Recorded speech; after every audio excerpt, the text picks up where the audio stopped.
C'était le grand argentier de l'Élysée. Il est arrivé au tribunal, le visage caché sous un blouson.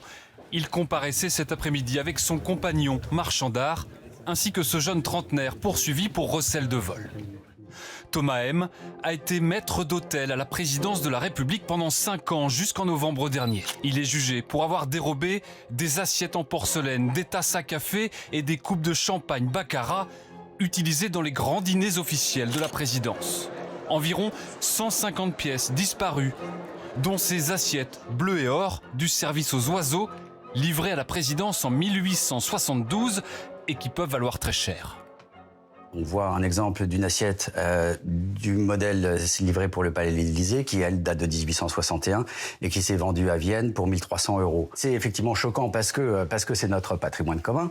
De la même manière que nous avons tous été choqués après le vol des bijoux au Louvre, c'est stupide parce que ces objets sont invendables. Invendable hors circuit officiel, car numéroté et estampillé du monogramme de l'Élysée, sauf pour certains objets les plus anciens, ceux que le maître d'hôtel dérobait en prenant soin de falsifier les inventaires.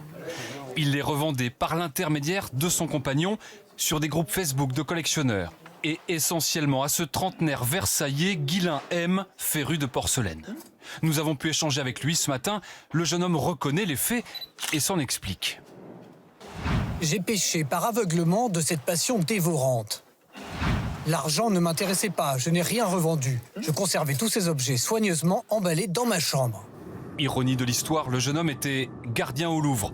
Bien avant le braquage du musée, il avait même posté sur son compte Facebook cette photo de lui dans la galerie Apollon. La justice lui a interdit d'y retravailler. La quasi-totalité de la vaisselle volée a été récupérée. Les peines encourues vont jusqu'à 7 ans de prison et 375 000 € d'amende.